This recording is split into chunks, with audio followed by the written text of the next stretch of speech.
ఎవడ్రా వాడు?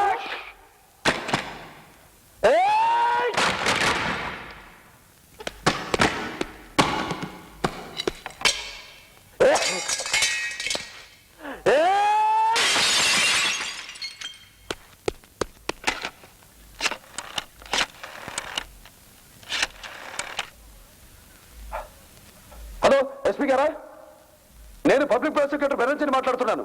సార్, శోభనాథ్ అనే గుండా జగదాబాద్ సెంటర్ నుంచి నన్ను చంపడానికి తరుముకుంటూ మా ఇంటికి వచ్చి మా ఆస్తంతా ధ్వంసం చేస్తున్నాడు. మీరు వెంటనే రండి ప్లీజ్.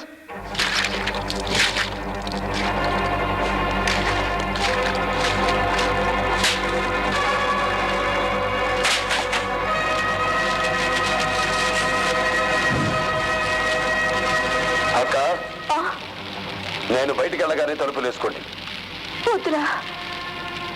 ఇన్నాళ్ళు నాలో లాయర్నే చూశావు, ఇప్పుడు లా అండ్ ఆర్డర్ రెండూ చూద్దు గాని.